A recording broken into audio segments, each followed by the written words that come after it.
Mariana Souza is the New World Daughter. You could go and check her music videos on YouTube. She has 2 books out that she may talk about. One has a very provocative title that we're used to, but it's an acronym for something very important, that we need to own our own stuff, but she uses another word. And then she has a children's book that she just came out. But what she's going to talk about today is survival techniques, things that we could do, because we don't know what's about to jump off. We don't know how crazy these people are, and you just never know.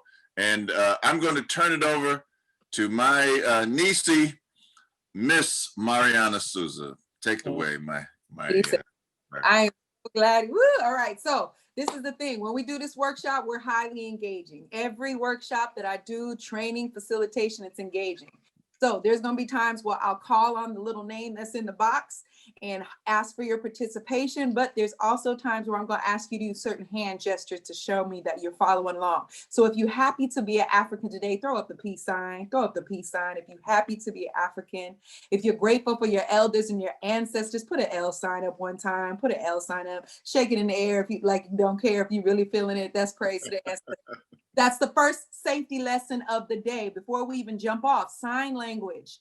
I highly implore you to create sign language. Even if you don't use American Sign Language, create signs for your family, because sometimes we are in situations where we cannot verbally communicate, or we do not need to verbally communicate, and we need to know more than one middle finger sign when we're upset or scared or afraid, right? So that's your first lesson for the day. I want to thank you, Baba Imhotep, Big Uncle Imhotep, for continuing on. I have been in Wednesday night classes since I'm 10 years old. So it is wonderful to be 41 years old now and being able to share lessons of the things that I've learned as an African, having this American and Earth experience. So I want to first, before we get anything, is to do an assessment. And that means I'm going to call on some names. And don't be shy, because we all cousins up in here, okay? So before we get into this safekeeping introduction to safety and survival, I want to ask Brother Kalahari, I hope I'm saying your name right, unmute yourself. And I want to know right now, what is the most important safety plan that you have in place right now? I don't know, because I never thought about it. I know all white people aren't bad, but I just tend to watch them. I don't want them getting behind me. I'm serious. I just even before that event that happened in Washington, I read a little bit of history about 1919 and where the cops took the guns from the black people and deputized the white people. So I tell you the truth. I don't know. I don't have one, but I'm just a little afraid at the same, because they have guns, and I don't have one. But because I know they'll shoot me, and they won't shoot him. If they find a gun on a white man, they give it back to him. But anyway, I'm rambling. Okay. But I all I can say is that I don't have a program yet, and I'm here to learn.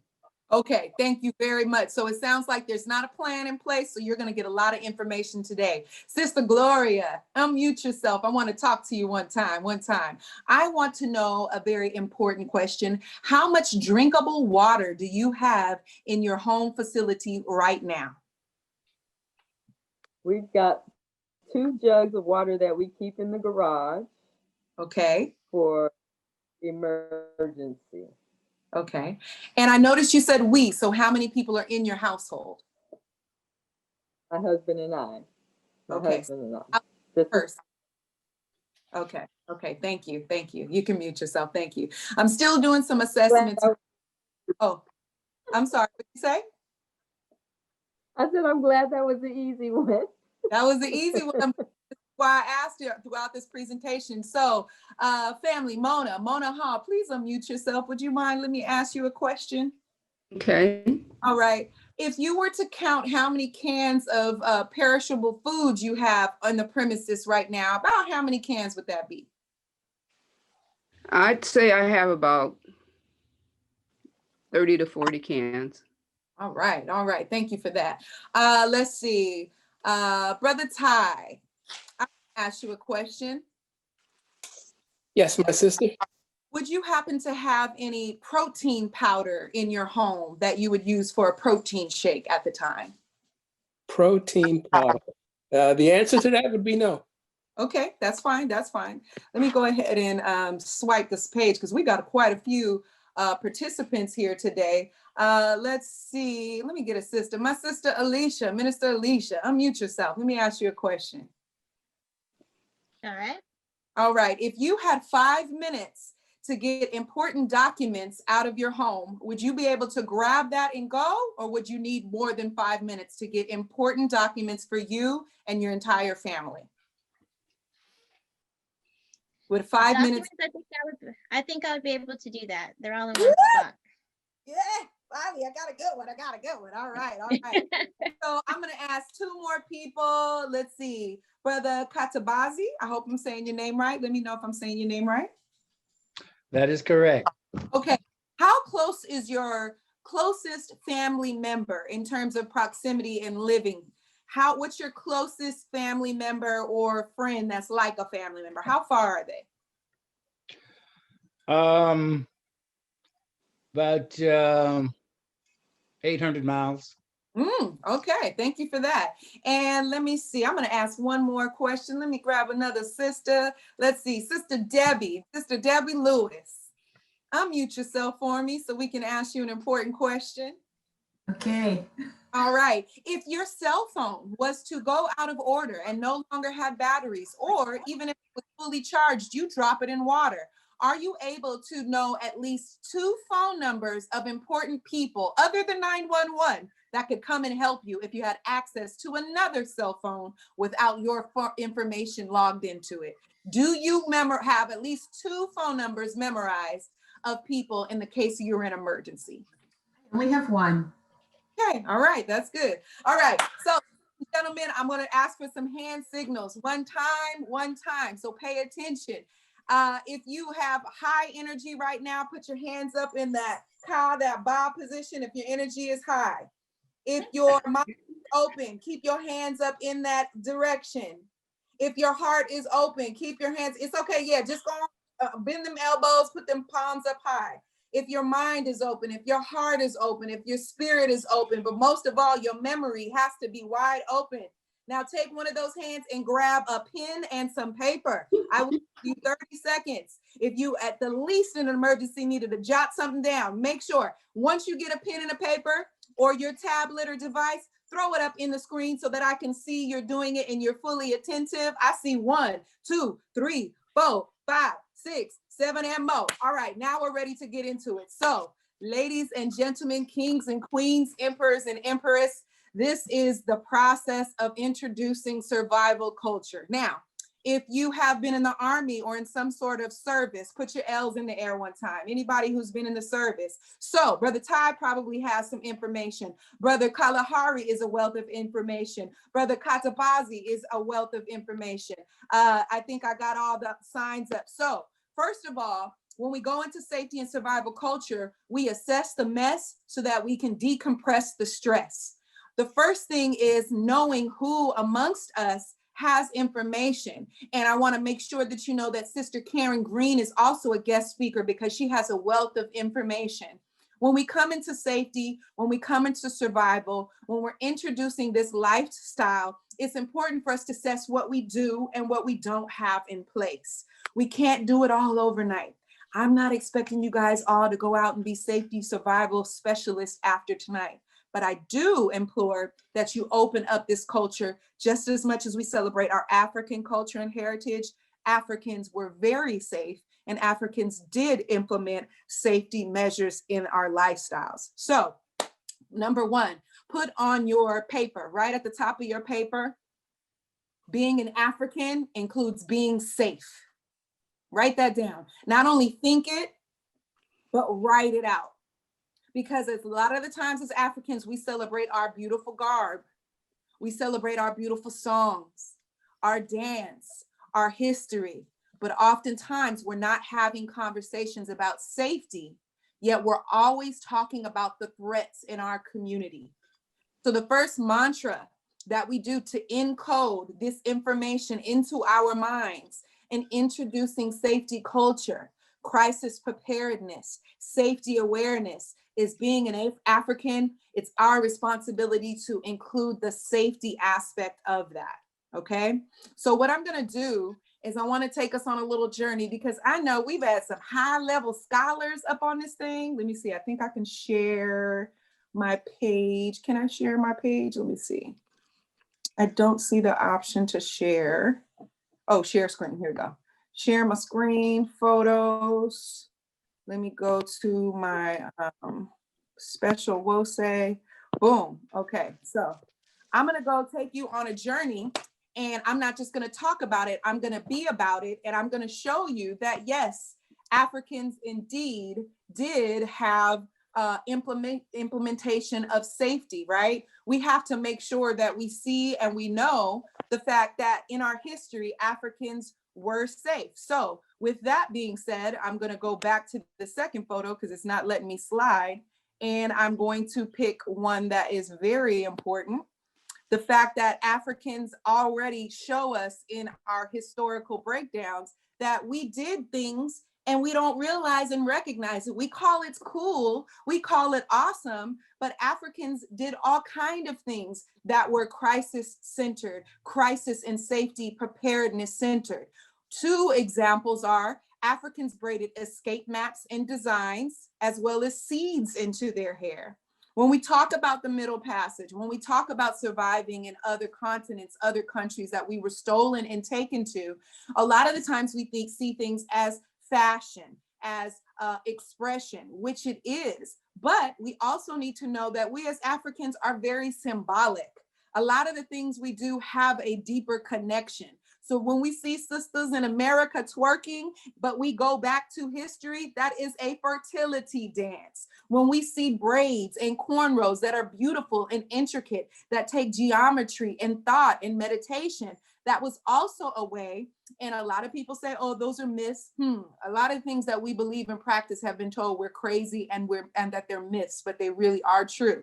So if that meant Harriet Tubman style escape, wouldn't it help to have a map braided into the hair so that we make sure that we get a left or a right? So those are one way. Another way is if we knew that our children were at risk of getting snatched up and taken away from our bosom and taken to another foreign place, a very sacred ritual is braiding seeds into the hair. That makes sense if you want to make sure that your child don't have a backpack with safety goods in it, but wherever they go, they can unravel their braids, unravel their hair, and there could be rice seeds in there in order to then create a crop from wherever you are.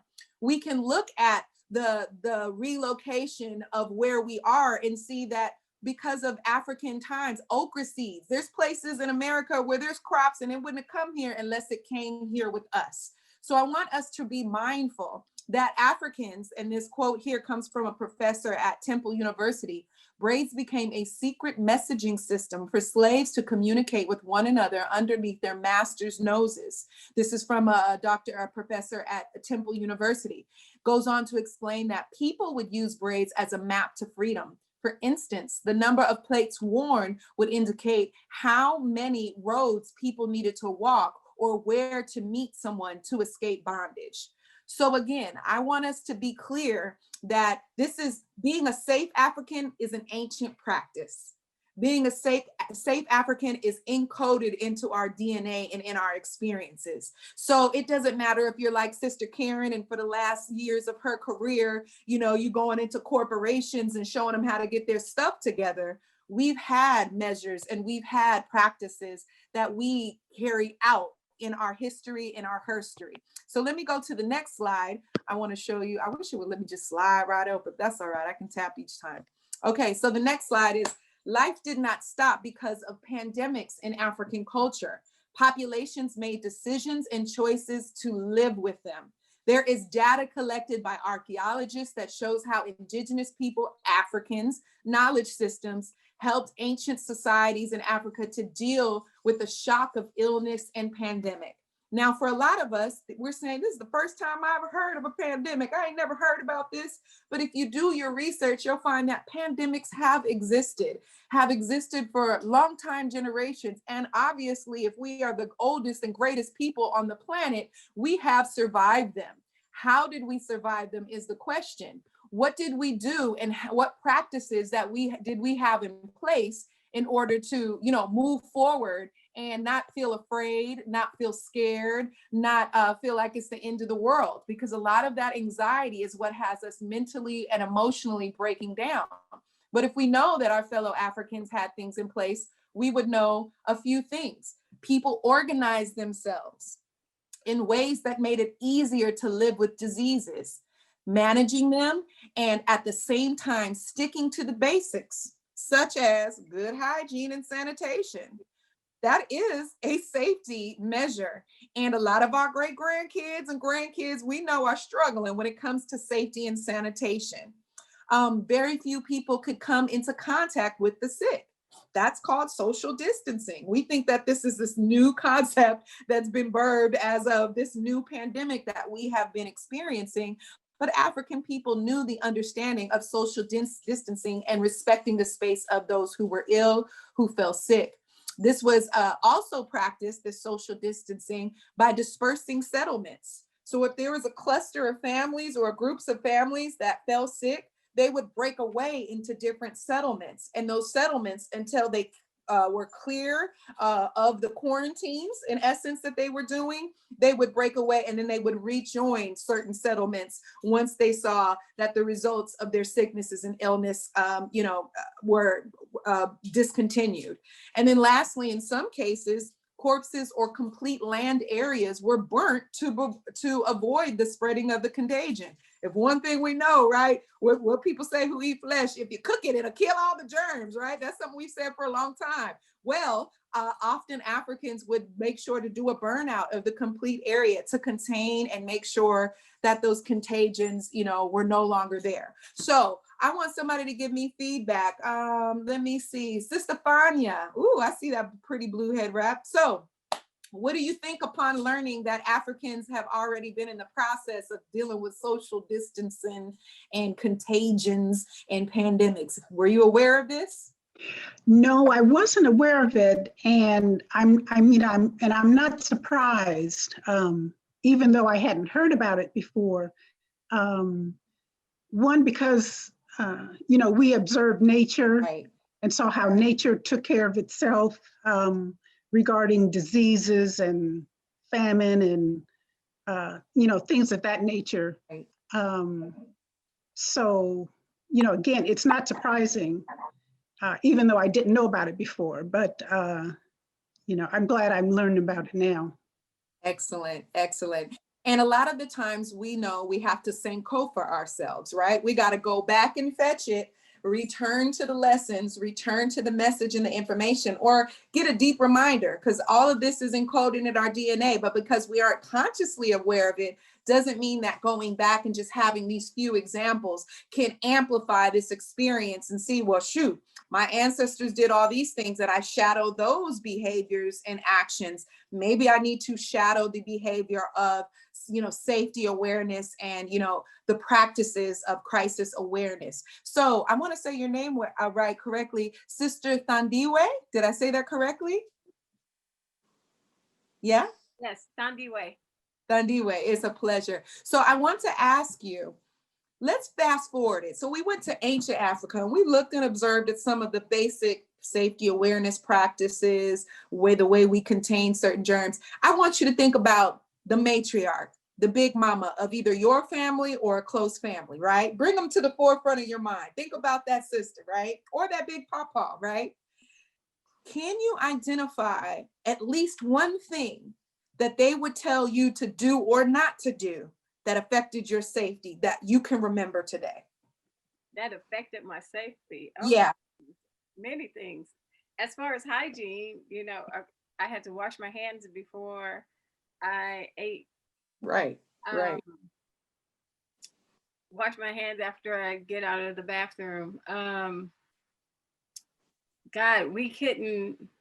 There was a skull and bones. I don't even like that anymore. I think skull and bones are like the popular thing with some people, but Yeah. I know that in the house there were some things that had skull and bones on it, and that meant don't even touch it. You know, maybe I'm dating myself, but it's like you cannot touch that. So I didn't even know what was the contents of that, but I knew that I couldn't touch it. So yeah.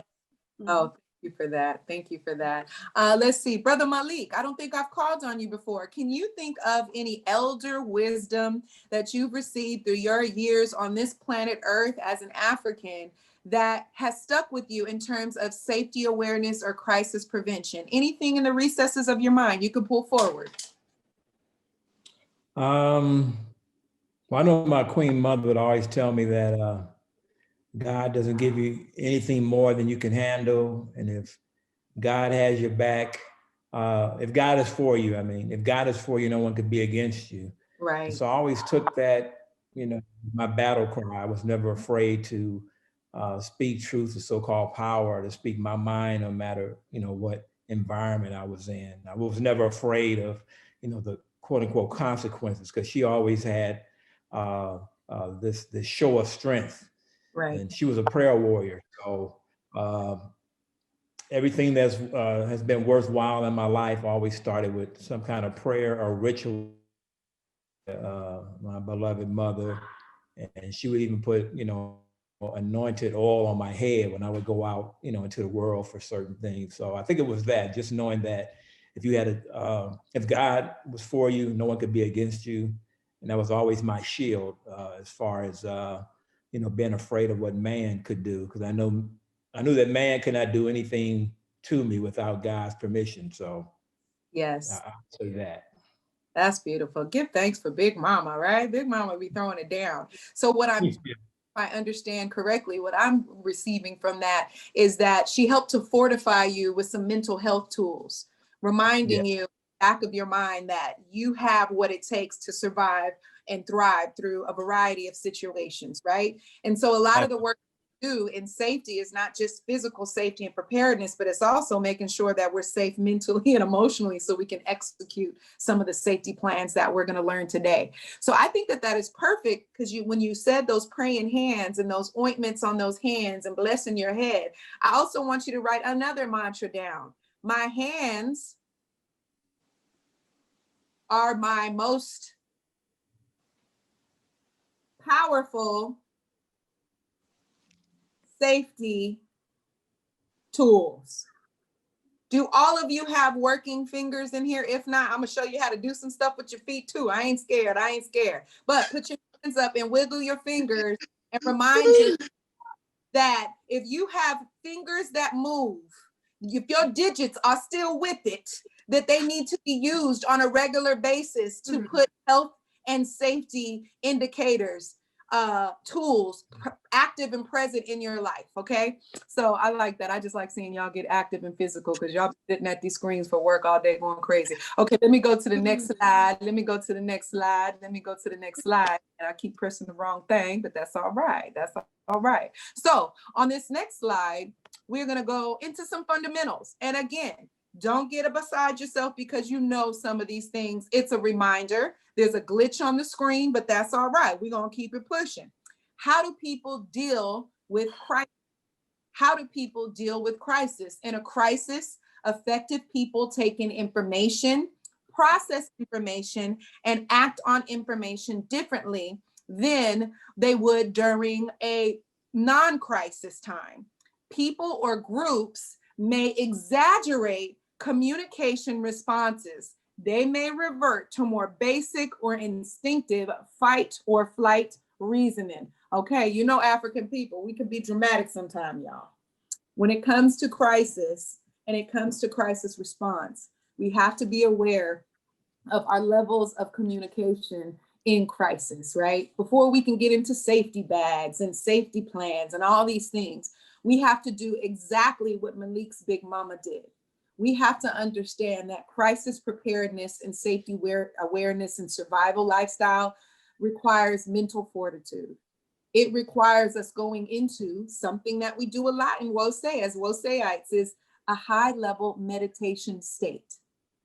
Follow me. A lot of the times when we're in our cultural and spiritual spaces, we meditate and we get an alignment when we have quiet, when we have a condition around us that we can create, when we can light our candles, when we can, sit in the sun. But the vibration of meditation and being able to push out all outside noise is actually the same internal state that you need to prepare yourself to be in when you're in a crisis. Take notes on this, however this shows up in your word.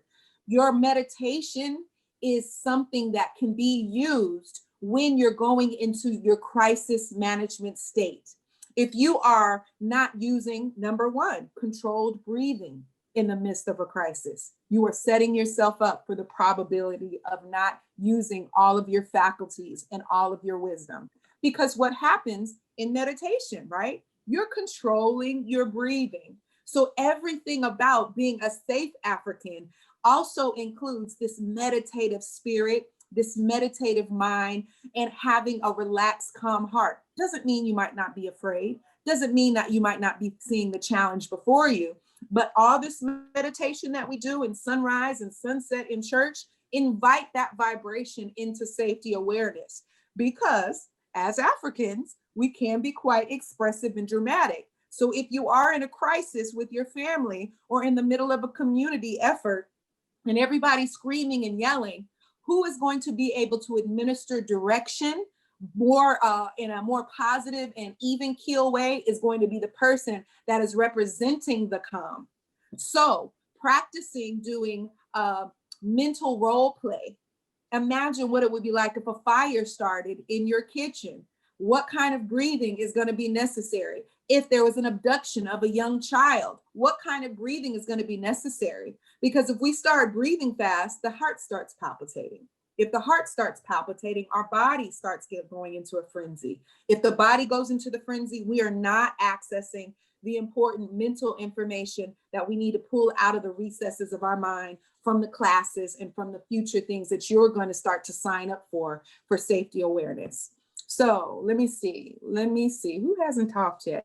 Hi, oh, Sister Debbie, I see you now. That's a cute head wrap. Oh, that's a picture, I can't tell. So Minister Amadi, I see your picture. I don't know if you're able to be vocal. Oh, there you are. Okay, so Minister Amadi, what is the last crisis that you have been in?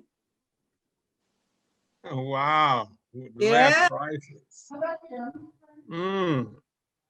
Wow, I can't even think of any right now. I can't think of any crisis because, I try to keep my head calm all the time anyway. Yeah. So I have to maybe pass on it because I can't think of any right now. I'll let you know if I can come up with some. No, you're not passing. You're saying exactly what most people say is they can't remember because crisis might not necessarily happen often, which is why we get comfortable.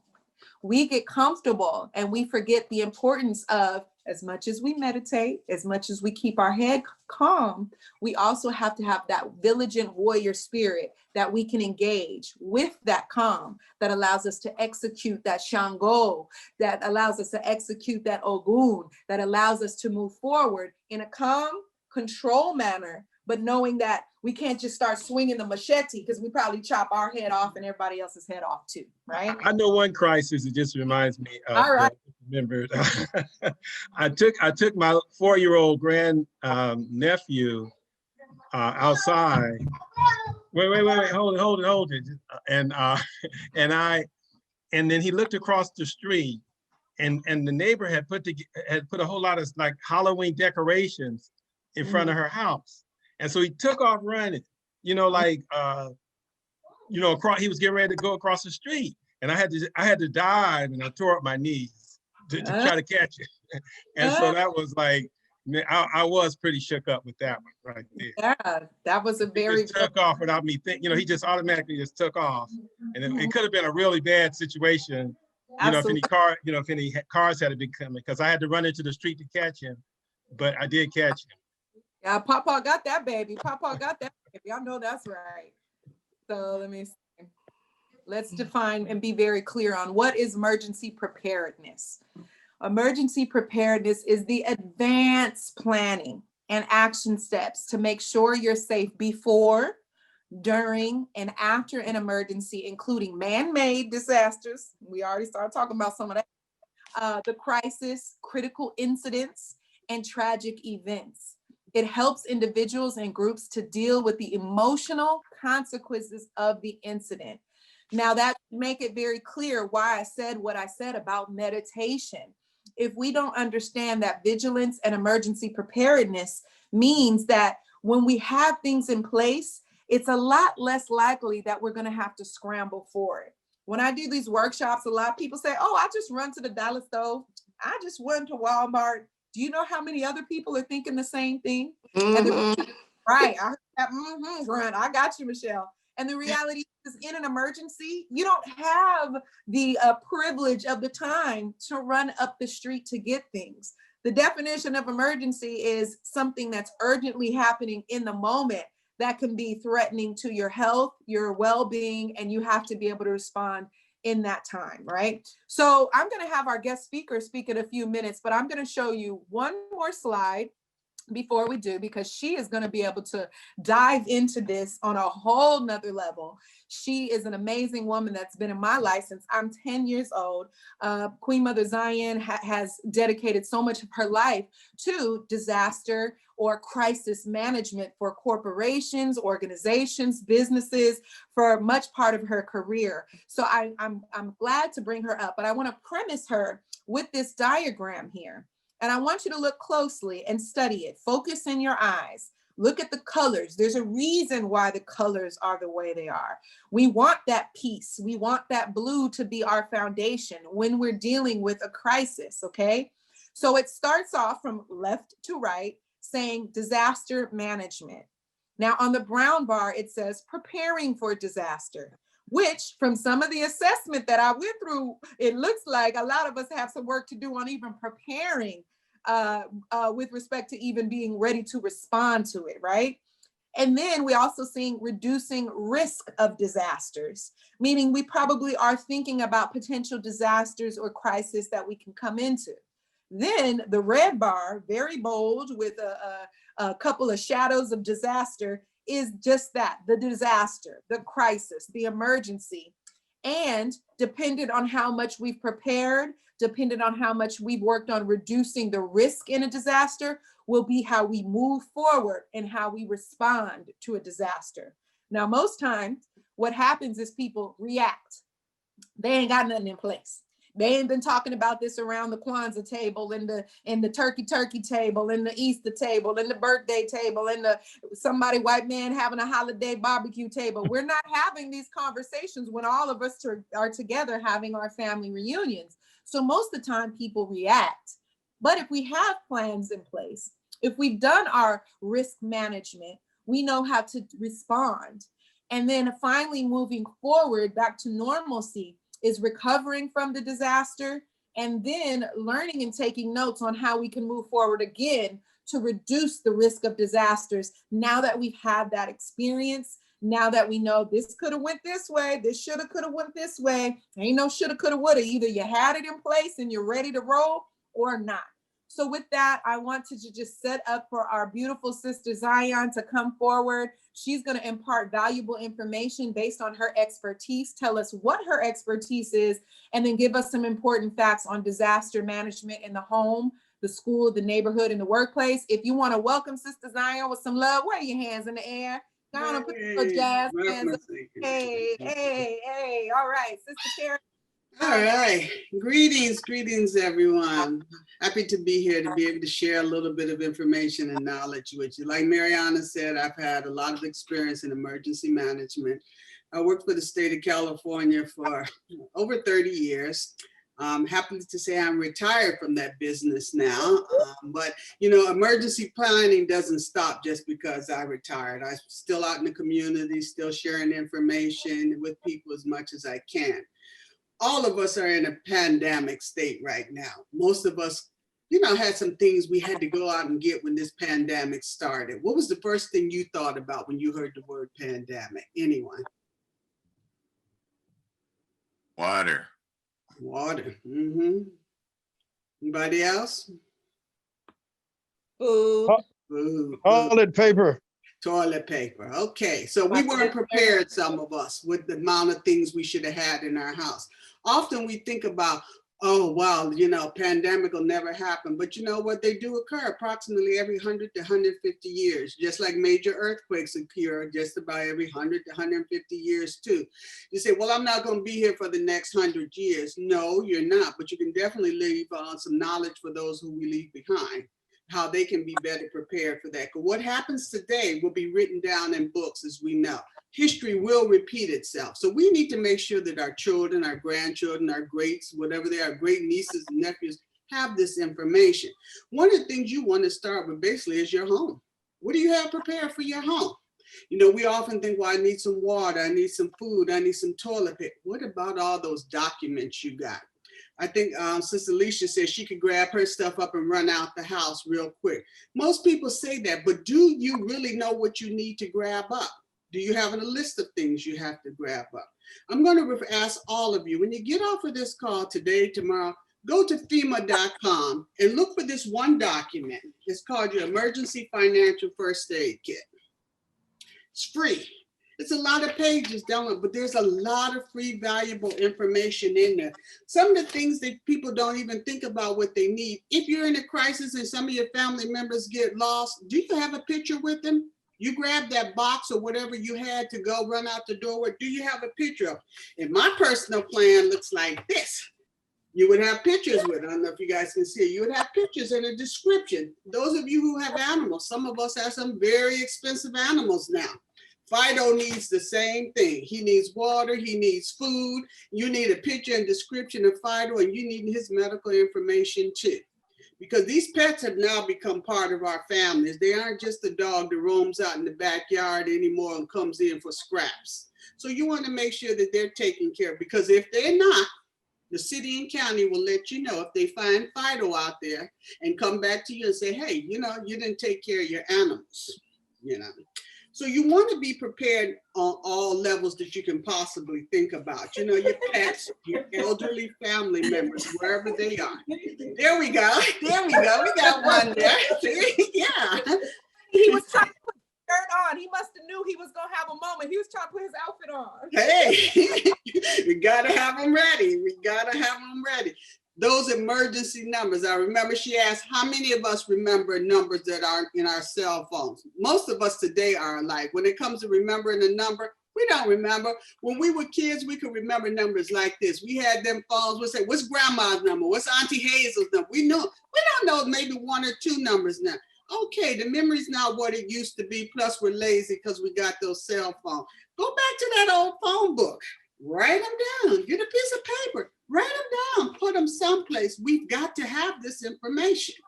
You know, you've got to have it. And trust me, in a crisis, I've seen it happen. Everybody who thinks they know everything, they got it all in them. Somebody comes up and say, by the way, I understand that your car got damaged in the flood. Yeah. You have insurance? Of course I do. Okay, who do you have insurance with? Well, my insurance is with Farmers. Oh, okay. Well, let me help you. I'm a farmer's representative.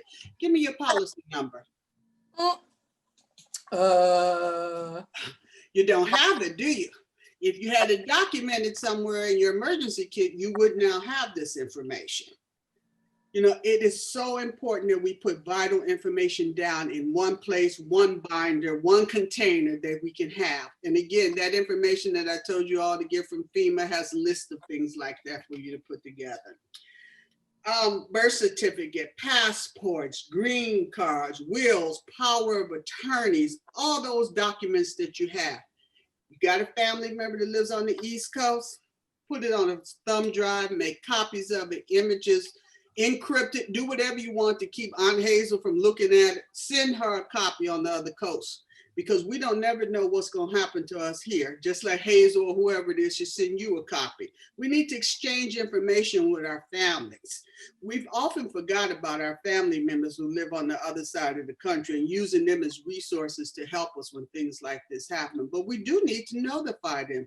One brother said his nearest relative was what, 600, 800 miles away? You definitely got to reach out to somebody. You know, 800 miles, that's like here to San Diego. You know, that's a long way to call somebody in an emergency and not be able to get anyone on the line. So have an alternate. Don't just have one person, have some alternate people you can get in touch with. When this pandemic first started hitting the state of California, having been retired, you know, I saw things coming. And I said, oh, we're getting ready to get into some crisis modes here. And all of a sudden my phone started ringing. And I got calls and they said, hi, this is so-and-so, director from so-and-so. You remember me? Vaguely, you know. Well, we know you worked on the state pandemic plan, didn't you? Well, yes, I did. Well, we have a position for you. I said, I'm not looking for a position right now, you know, like that, but we have one for you. I said, well, I'll keep that in mind. Okay, thank you, bye. A couple of days later, got another call. All of a sudden, I'm getting all these people calling me, people I haven't heard from and seen in years. And I go, why am I Miss Popular now? Because I helped them work on that plan for the state of California. And I sat back and I watched. I said, you know what? All the things we warned the state of California about are here now. When we didn't have everything we needed in the stockpile, when we didn't have all the equipment we needed at the hospitals, the counties weren't prepared, you know. Not to say that, you know, I knew it all or anything like that, but it was just a matter that information that I had all of a sudden became so valuable. When I worked for them, they were like, yeah, give me the binder, we'll put it here, we'll put it there. And that's often what we do in our homes as well. If we take the time to put together this information, you take it and you throw it down. You put it in the drawer. If you don't bring it out and practice it with your family, it's no good. So you need to go through it. You need to make sure other family members know where it's at and the information in there is verified and corrected from time to time. Because you know how people change phone numbers now. You know, that changes quite, and we don't live in the same houses like we used to, like our parents did. Our parents would buy one house and stay there forever. We move around. We're a very mobile community. Make sure addresses and things like that are updated in your plan. Practice, practice, practice. We think about all these things, our financial plans, our homes and everything, but we're going out today in a world that's full of so much hate. We don't know what's going to hit us. Be personally prepared too. Some of us carry weapons. Some of us carry guns. If you don't carry a gun and you don't feel like carrying a gun, hey, you know, that's your preference. But have some type of device with you, whether it's a stun gun, a pepper spray or something, just long enough to get away. Maybe you can get inside that door, put a barrier between you and that person. You have to be prepared for anything. Yes. Can I just end the chat? There are a couple of things. Thank you, Celeste, for putting the ReadyGov sites in there. And then Sister Akanke says medical records are very important to have ready too. So definitely. Yes. Absolutely.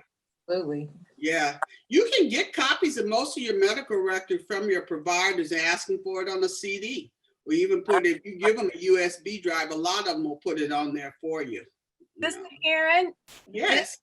This briefcase is filled with important documents. All right, way to go. A gift maybe about 3 years ago. So our passports are in here, insurance papers, all kinds of things that are in here, but I don't have photographs in here. So I have to do that, yeah. And make sure you have copies of all of that, because you grab it and run with it, you may reach your destination safely, but what if you don't? Yes. You know, when we travel, a lot of people don't think about this. When we travel, make extra copies of your driver's license and passports. Leave it at home with family members. You know, you never know. I had a sister friend who traveled, lost her passport. She was in a foreign country and she didn't know what to do. She called me and said, well, I mean, I don't have a copy of your passport. You know, what can I tell you? I said, did you leave one with someone? She said, oh, you know what? My son has one. That helped her because he emailed it to the embassy, a copy of it. It helped them expedite her a passport, a temporary passport, so she could get back home. So we got to be prepared. We got to think out the box sometimes. And, you know, just take those few extra steps sometimes can really save you a lot of headaches in the long run. Yes, indeed. Thank you so much, Sister Karen. Have any questions from Sister Karen before we go on to the last half? It's another great session. Thank you, Mariana. Oh, right on. I'm glad you're here. So yes, Sister Karen, they've posted the information in the comments, but if you have any additional things that you want to email, send it to Baba Imhotep, and maybe if people want to contact him, they can get that information forwarded. I'm going to go ahead and go to the next. I have a question. Okay, you have a question? Go ahead. Yes, just wondering if Sister Karen could give us a little bit more information about how personal protection works, like stun guns, or if we have time for that? Do we have time, Mariana? Oh, let's see, what time? We got 30 more minutes. So yeah, maybe you could tell them about Damsel, because she actually sells products that she can educate you about. And she does classes and workshops we can do, so that can be another thing, but maybe you can give them some pointers on that, and then we can go move forward. Yeah, as Mariana says, I actually sell personal preparedness products. I'm with a company called Damsel in Defense. And I kind of got involved with them because I knew that our people as a whole usually don't find out about these types of devices. And I wanted to be a mechanism to make sure that our people knew about them. Stun gun. Some people will say it's a taser. No, a stun gun and a taser are not the same thing. Let me see, I got one right here. Sorry about that. This is a personal stun gun that we call them stun devices that you can carry with you. The ones that we sell actually have a wrist strap that you put on them. And if you're walking with this device in your hand, maybe you're walking your dog, going into the grocery store, you would use it that way and stun somebody with to back them off for you. The difference between stun gun and pepper spray, you have a little larger field in front of you to keep them at a little distance, but you have to be more aware of the elements around you with pepper spray, because the pepper spray can blow back on you. With a stun gun, you actually have to personally touch them. You say, well, if I touch that person and they grab the stun gun from me, then they can use it on me. No, because we have a wrist strap on the ones that we sell. And if they grab it from you, it detaches from the wrist strap, so they no longer can sting you or themselves with it. So that's a personal protection. And if you like a person who likes to walk and jog, some people like bigger tools, and we have a bigger one like this that you can walk up and down the street with. I have a couple of police officer friends who keep these beside their beds at night. One, they have children. Is that because it's also a club? No, it's not a club. It's not because it's a club. They keep it by their bed because they have children in their home. And they wanted to be sure that there was always something available, whether they were there, their wives were there, or their kids, but they want to make sure that the kids wouldn't grab a gun and get shot. So they keep these by their bed, and they let out a pretty good jolt. So Diane, we have a couple of things in the chat, and one is from Michelle, and she's saying, store your documents in a fireproof container. Yeah. And then Brother Tyrone said, will the police have a problem if you have these? What you're talking about. These are legal in the state of California. If you are sending it to different states or traveling, you have to be aware of the state. You can travel with these in your checked luggage, but if you're going to a different state, you need to find out what the law is there. Most of our states, there's only about 10 states that prohibit these, but most of them, it's okay to have it in your checked luggage on an airplane. Personally, I keep one in the car and in my bag at all the time. I've only had to pull it out one time, so I hope that was enough. And like I said, there's other devices. I'll send you guys my website, and you're welcome to go on there and look at some of the things and reach out and call me if you have any other questions. I hope I answered your question. Yeah, put it in the comment section before you go, so that the last 30 minutes everybody can copy and paste it. So for those of you who want to get some the gift of self-defense to yourself and your loved ones. There's all kinds of things there, so feel free to reach out anytime and ask me. Definitely. And so, well, thank you for that, Sister Karen. I think, I might be a young buck to some people, but I feel like the OGs need to put some stank on it and let it know you've been putting it down. You've been putting down and keeping the community safe, and you are definitely a wealth of information for us here. So in returning to our lesson, oh, I see some hands up. Go on and wiggle them hands if you felt that information. Hopefully you took some notes down. Wiggle your hands if you put some notes down and downloaded some of that good information from our sister Karen. Got your eyes and your ears a little bit more elevated and open to the information. So I want to go ahead. Okay, so Karen has just put her Damsel Pro Net. If you're not on your device and you can't copy and paste it, it's not a super difficult link. Write that down. I'm gonna give you all 30 seconds, a minute. She's also given her personal cell phone number. So y'all can't say we ain't getting you safe up in her, because you are getting information, you are getting direct contacts. And I'm sure for a little fee, she might help you, you know, give you a little bit more detail on customizing your safety experience. I don't know, I'm just putting her out there. You know. So I'm gonna go ahead and go on to the next slide, because we still have a little bit more information. I've got you for about 29 more minutes, and I wanna go ahead and flex this one right here. This is not limited to, but these are types of disasters that we need to be aware of. And some of these things we've seen happen in our lifetime, but others, because we get comfortable and because we're not so vigilant, we think that they can't happen. So we have volcanoes. No, you don't live in Hawaii, but if you was on vacation, a volcano could affect you. Roll right on through and melt all your luggage, right? Definitely, we've seen the impact of Hurricane Katrina, and how although FEMA is supposed to be there to take care of people, we see what happened to Black people. I believe that was the last time Kanye said something that was legitimate. He don't like Black people, right? So floods, we've seen floods happening in different parts as a result of the hurricanes and waters, right? People have been displaced. Black people did not get the assistance that they were told they would get. Midwest, you might be dealing with tornadoes. California, they've been telling us that earthquakes coming. I think Sister Karen probably got some statistics. It's right around the corner. Them vaults and things are starting to slide as we know it. And the vibration of the planet is definitely making impact. So earthquakes, tsunamis, we saw that happen and wipe out countless people in different areas on this planet. Fires, I know you guys saw all half of the states was on fire just within this year, right? And we think it's just a seasonal thing that happens for us up north here in California. That's something that went on for a long amount of time.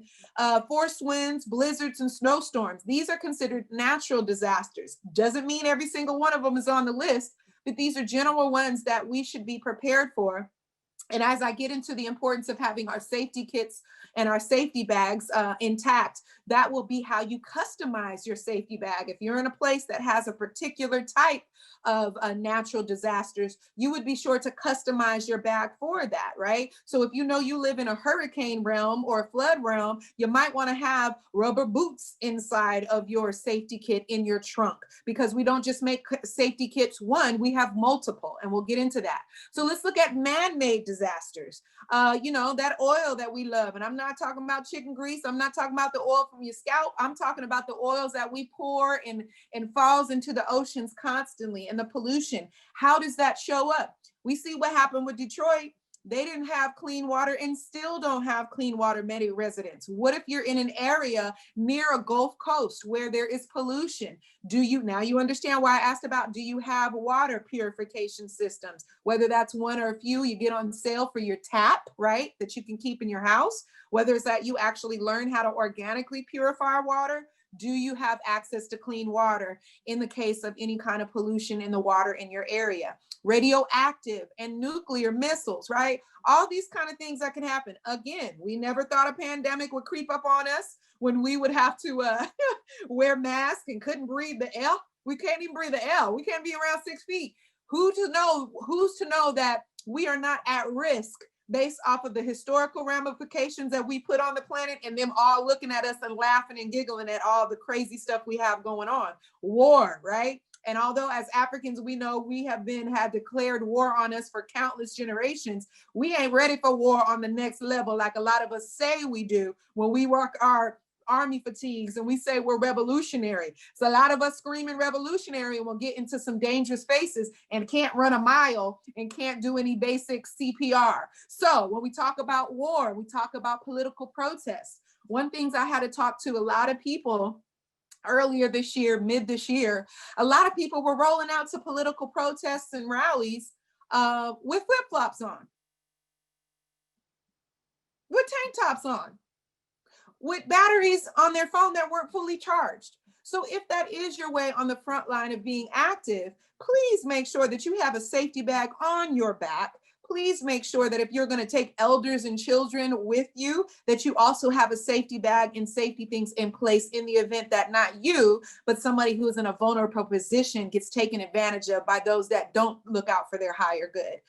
Migrant crisis. We've seen children caged up, right? And a lot of us went to rallies and marches to advocate for them.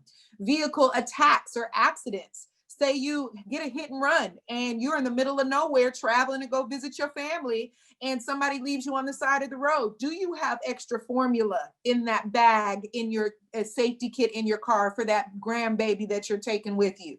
Do you have a change of clothes in the event that it's raining outside and you had to change a tire or service something or walk to the corner store? Do you have the things in place for your vehicle? Let me just take a quick break. I have a variety of safety tools.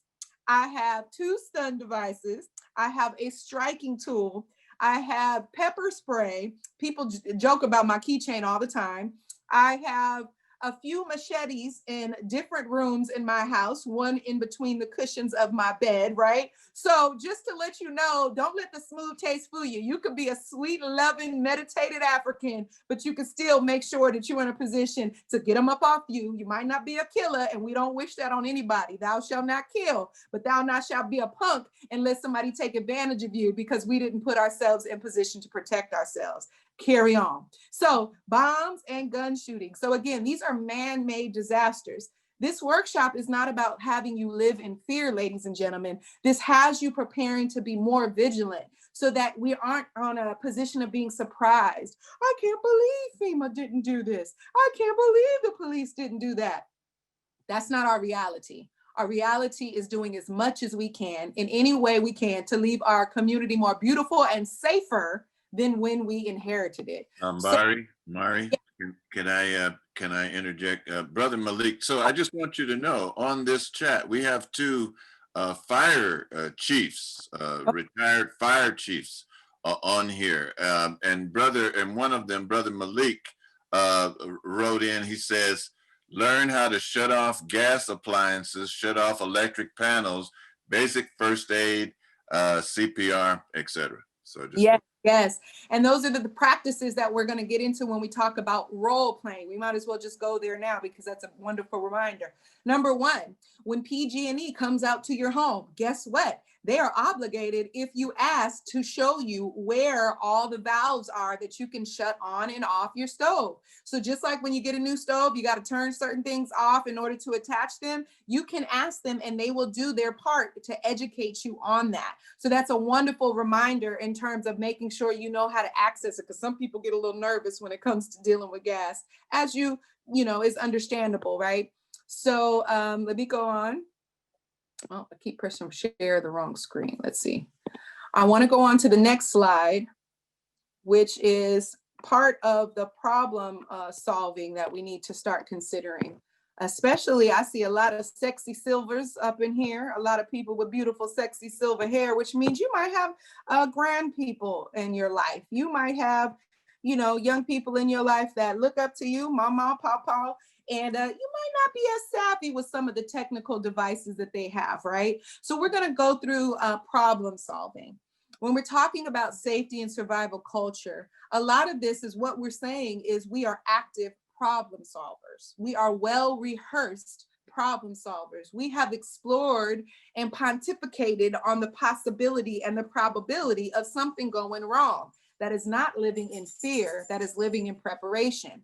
So when we're thinking about problem solving, which that's just, I come with Sekhmet spirit from the ancestors, right? So I'm a nurturer, but I'm also a warrior at the same time. And I love to problem solve, right? So the act of defining a problem is, number 1, determining the cause of the problem. So you plug in these conversations with your grands, with your children, with your loved ones. What is the probability of a certain problem happening, right? Identifying it. Okay, that might be role playing. What if somebody storms into our house? How do we handle it? If somebody busts in the back door, right? And then prioritizing the different options that we can take. Well, we decided to all have a whistle in every room so that if we hear a whistle go off 2 times in the middle of the night, because there's an intruder, we know that we all need to meet in the kitchen. Or we know that if an intruder is coming in the side door, we know that 3 whistles means there's an intruder, we need to go to the back door. Those are those nonverbal cues that we can create for the culture of our own home. So if Baba Imhotep is upstairs in his office and he hears a whistle downstairs from Doris, and that whistle goes off 4 times, and they've had a deep conversation to know, babe, grab the safety bag, meet me at the garage. We're all gonna meet at the back garage door. We ain't got time to talk. We don't need to let an intruder know, I'm in the living room, babe, what do I do? That's not how we respond. We already have information encoded in those sacred conversations to where all we need to do is blow a whistle and or give a certain hand gesture, and we keep it moving. Because you know, sisters, we know how to get that eyeball. That is one nonverbal communication, but we need to have other things. And then selecting the alternatives for the solution. Maybe a whistle isn't one way, but maybe there's an alarm in certain areas of the house. So I want to go through this drill. We only got about 20 more minutes. I want to talk about cell phone safety with an emphasis on youth cell phone safety, right? A lot of us have gifted our grands and gifted our children cell phones, and they're on it 24/7.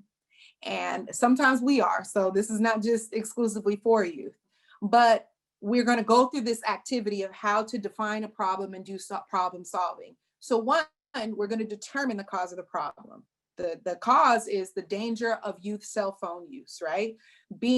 Having the problem, identifying the problem is high exposure and being targeted by potential pedophiles or people that mean harm, right? Prioritizing is making sure that they know that they don't need to give full access to every single person, emotionally, mentally, or geographically. And then setting what those boundaries are. Okay, I'm gonna allow you to have an Instagram, but you don't need to set your location on there. If you're meeting different people that aren't in your inner circle, don't give them your emotional state, your mental state, because that allows you to feel vulnerable. If you're meeting people on social media and they're pursuing you for a relationship, consider the fact that that could be a 57-year-old man or woman on the other side, grooming you and making you feel like you're in a relationship, right? And then meeting you up for an eventual conversation in a meeting place, and then you're whisked off into a sex trafficking ring. Sounds crazy, but this is how a lot of young people are getting set up. And then finally, selecting, what our alternatives are, learning how to use the phone in a safe way, in the home, in the school, and also using it as a tool. Yeah, it's there to be socially friendly and to share about your business and your activities, but Sister Karen, also when you connect with her through Damsel, there is an app that you can download that gives you automatic settings to where you can say, and I remember I hit this automatically one time coming out of the gym, I was sweating and I somehow hit the side of the phone, and it sends a message out to your preset contacts. So what happened is I wasn't paying attention. Somehow my screen was open. So you got to let those people know, because they will call you instantly. I see your location. Where are you at? Are you okay? And I was like, I'm fine. I just finished running 3 miles. What's wrong? Now, it's better to have a false alarm because it works like a drill than to have no alarm put in place at all. Okay, so I just want you to understand that when you're trying to figure out how do I create safety conversations with my loved ones, using that breakdown of identifying the problem and then identifying the different steps to have a probable solution in place is a great way to mentally prepare yourself. I think there were some comments you said, Baba, or there's some comments that popped up. Yes, there were a couple of comments in the chat that also it was said that Baba Tai he worked in the hazmat unit as a chief for the fire department. Zion put in, she said, to register with Next of Kin registry, NOKR.org. And Malik says, develop routine locations for keys, flashlights, batteries, etc., so that even in complete darkness, you can obtain them quickly. And Celeste says, check your batteries in flashlights. How many have let that go, etc. Mine were corroded. Yeah, that has happened to me as well, Celeste. Them, So, yes. oh, them were small batteries. Them were small Yeah, batteries. yeah. Oh, well, this actually leads us to the last part of our section. My goodness. And although Mama Karen has, Zion has given you the direct links to download this, I do want us, because we're kind of organically going into this, I want us to close out with what it looks like to pack survival bags. And number one, yes, you should have more than one, but the first step is to start with one, right? I have 4 altogether survival bags and kits. I have a small one that has no clothes. It's grab and go, and it has all my essentials. I have a big one that has my clothes and my shoes. That way, it's one for me fully equipped, but it also serves as an extra bag for someone else. I have my car kit, which I make sure has rolly wheels on it, so that in the event that, you know, I need to take it out, I can roll it with me if I need to get away from my vehicle. And then lastly, I have an oversized kit, which is a very large, like Tupperware-like container that is stored in my home. So no matter what, whether I need to grab and go, or whether I need to stay indoors, or if I need to stay safely in my car or near my car in transit, in the home, school, neighborhood, and workplace, I have access to my basic records and any of the personal things. So the way I set up my bag, and it, like I always say, it ain't gotta be a Fendi bag, it ain't gotta be a Gucci bag, it just needs to be a bag that you can carry. Again, this is not limited to, but each bag is customized. So if you're a person that wears glasses, stop throwing away them old glasses. Put them old glasses that got scratched up in that safety bag in a container where they won't get crushed, right? So I break mine into compartments. Number one, it's great to have all the things in your bag, but it's even better. Ladies, you know what it's like to have that purse, or brothers, you know, your baby, your woman says, oh, go look at my purse. She might give you that holy sacred permission to go in her purse. And then you got to dig through there because you don't know where it is. It's in the bottom right. It's very, very wise to compartmentalize your bag, because if you have to grab for something, if you know that these items are on the outer flap or the larger compartment or the smaller compartment, it is a matter of seconds and minutes that can determine life or death or serious crisis and pain for someone. So having to dig through all of these compartments is the first thing, right? We want to make sure to compartmentalize our bags into easy access sections, right?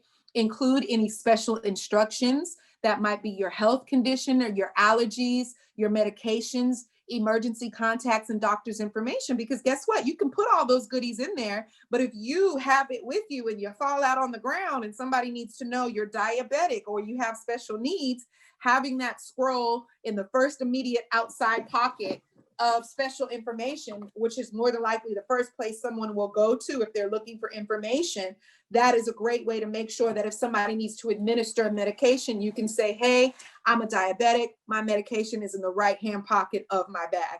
Helps out a lot, right? So let's break down and close out with these sections that are going to be in our safety kits for the home, school, neighborhood, and the workplace. Number one, sanitation. We talked about it. I got lots of toilet paper. If there's one thing you need, I got lots of toilet paper. Sanitary napkins, ladies, right? No matter what age you are, stress can bring on a lot. And if you have a teen or a younger person with you, they might not think of that. Having extra sanitary napkins, plastic gloves, a first aid kit. Make sure that you go through your kit, make sure things aren't spilling out. So every 3 to 4 months, you should be checking on your kit and refreshing it. Face masks, right? Washcloths, insect repellent, soap, and alcohol. And as we move forward, a great way to think about creating your safety bag is like you're going camping. When you're going camping, you're pretty much in the mindset of, I only got what I bring, right? So water for nutrition, we have water. If you run out of water or water is too heavy, get yourself something called a life straw. They're about $20. You can get them on Amazon, and it's a natural filtration. So if you see a pond or you see, you know, a body of water somewhere, you can actually drink right out of the straw, and it will be a personal filter system for you. Nuts or trail mix, of course, if you're not allergic to nuts. If you are allergic to nuts, you're going to make sure to put that on your emergency instructions. But of course, some kind of dried fruit, something that's perishable, oatmeal. Say you're stuck in the car somewhere and somebody doesn't know, you can add some water to some dried oats and you will live. Granola bar, like I said before, protein powder. At the end of the day, even if you don't have them 30 cans that sister has of food, if you have a container of protein powder and you're shut in your home, all you got to do is add some water. If you're sassy and you're fully stocked, you might have some almond milk, but protein powder is a great way to keep in your travel bag so that you have the nutrients you need. Peppermints, that can help for a young child or a person who just is nervous. Meals ready to eat. For those of you who have been in the service, you know about MREs. They have a shelf life of 5, 10, 15 years. And then of course your medicines. So those are the things that can help you nutrition wise. Again, not limited to, customize it for yourself. And then comfort, a hoodie or a shirt. You know, I have masks twice because you can't get enough masks. Pants, socks, yes, some drawers, a pair of shoes. Stop throwing away those old pair of tennis shoes. Put them in a plastic bag, put it inside your bag. A foil blanket, which can help to insulate you if you're in the cold. Utility gloves in case you have to handle things and those plastic gloves aren't thick enough. And a tarp, right? So that if you need to lay out in a certain area, you have something to protect you through between you and the ground. Last two sections are relief tools. Swiss Army knife. I got a fancy one. It's cute and I love to show it off and use it at any time that I can. Make sure you know how to use your Swiss Army knife. If you're in a situation that you don't understand the different parts of it, that's a great practice thing to do with you and the loved ones. Identify your different parts on your knives. Fire strikers or starters, duct tape, a flashlight, rope, candles, matches, lighters, zip ties, right? And then lastly, communication, that whistle that we talked about. What are your whistle sounds represent in your home? In AM, FM radio, I have a crank one so that no matter what, I can crank it up. And then I also have a solar one. Extra batteries that aren't corroded because we don't want Baba Imo to have, a radio with no batteries. And electric charger. I often keep, when I see them on sale, the cell phone little extra chargers that you can keep them charged up. So that way, if you don't have access to a plug, you already have something pre-charged that'll work for you. I also have something called the Halo. Write that down, the Halo. It's in my car, my trunk safety bag. And inside of that, it allows me to plug in regular devices, USB devices, and it actually can jump my car. It's a high voltage battery called a Halo. It's a flashlight as well. But you've ever been in a situation and if you need your car jumped or your battery runs out and there's no one around, you need another car and another battery. It actually has the ability to charge any device I have and jump a car. And then of course, just a paper and a pen because you might need to leave a note somewhere.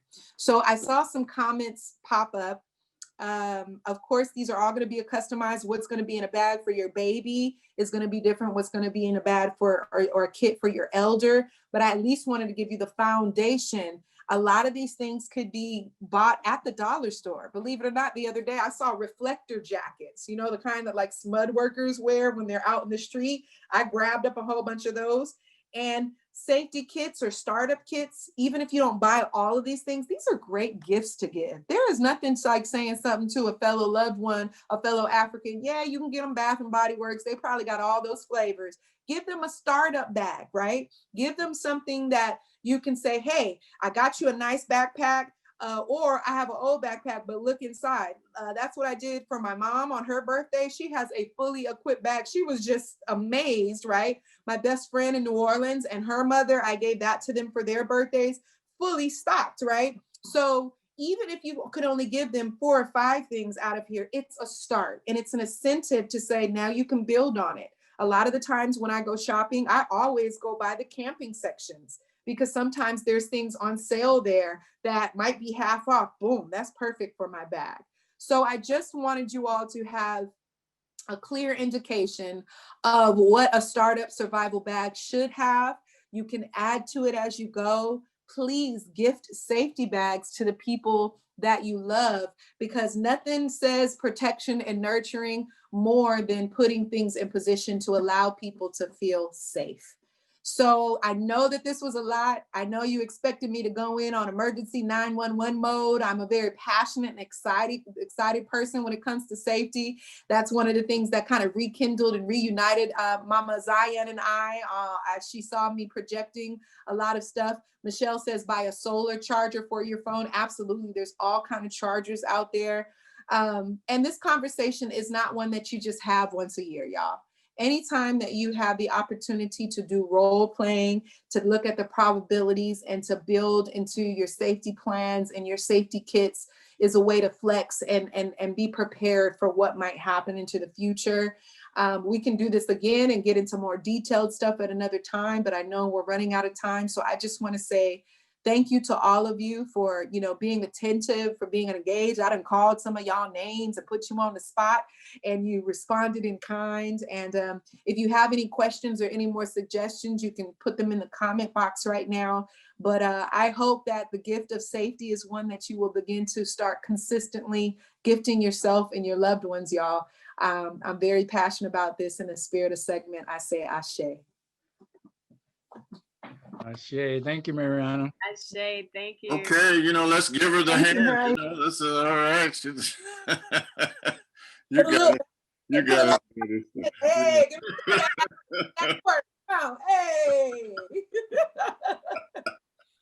One other thing too is that that anytime any of us can take self-defense type of classes, those are really very useful as well.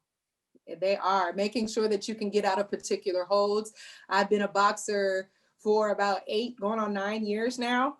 And it's not because I want to go pro. It's because if I don't have access to any of my, tools, that my hands, remember one of the first mantras we said, so I hope you took down notes, but absolutely self-defense, being able to twist a hand in a different direction than it naturally goes, can save your life and help you get away. All right, we got some martial artists. I know that I'm not going to call in names because people may not want to know, may not want you to know, but I just want to say that Okay, and you? Okay, I just look outside. Brother Malik said this. He says 28 years in the fire department, and she is the best safety trainer I've ever had. Passionate about safety and preparedness. So that is saying something from a chief. Brother Ty, would you like to weigh in? Put on your chief hat. Well, I mean not literally, but would you like to weigh in before we move on to the WOW group? Yeah, let me just, I worked with Malik for those 28 years, and let me say, I agree with Malik. This was one of the best safety instructions that I've ever had. I would like to know, Mariana, if we can somehow get you to come to a WOSE Sunday morning service and Sure. take a few minutes to share some of your information. I would love to. I would not be serving my purpose if I didn't open my mind and heart to the ideas. So feel free to get my information from Baba, and we're gonna make that happen. We need as many safe Africans as possible. So we be talking about revolution, but half of that is learning how to survive the aftermath of Babylon falling. So I would love to. Thank you for the invitation. Okay, my sister. Thank you. Right, and I want to thank Zion too. Zion, thank you again. I'm sorry.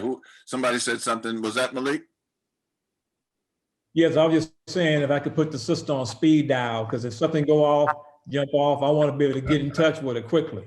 That's a different conversation. We might have an exclusive Zoom because we got to figure out who amongst us has property, because some of this means not just having your bag to stay where you are, but being able to prepare. I'm going to one of my elders' house a couple hours out this Friday to do a check-in on him and a care check on him, but he got quite a bit of land. So we might have to start paying some tithes and offerings for a couple of acres somewhere, because it might not even be a conversation. If it pops off, we got to roll and go, and we're going to need a place to be. So we can go on, marinate on that, put that into the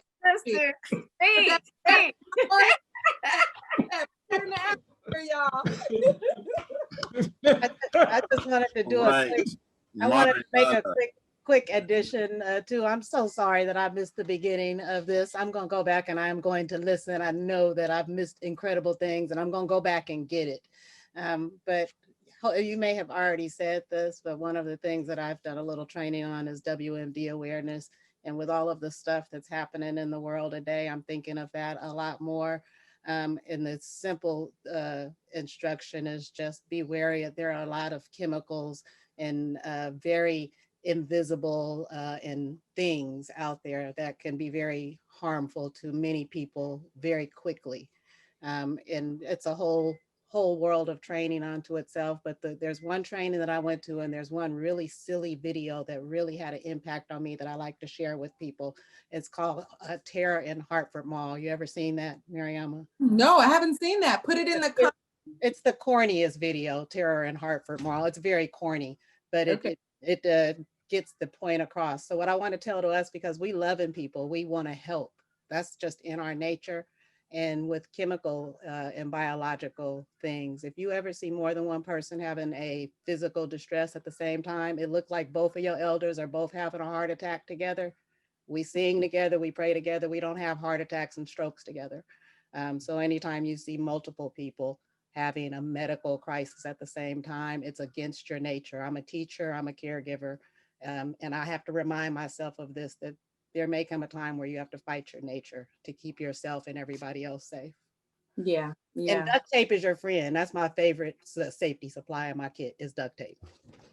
Absolutely. All right, I'm afraid to, I'm going to have to draw this meeting to a close, but what a great session. You might want to copy the things that are in the chat that, you might want to save your chat here, because there's so much in here that we people have put in there. Brother Damani has said he had to use CPR 3 times. Somebody said, "Thou shalt not be a punk." These are things to live by. Thank you so much, Mariana, for what a wonderful session. Zion, thank you for adding and adding your information. And we're going to close this session now.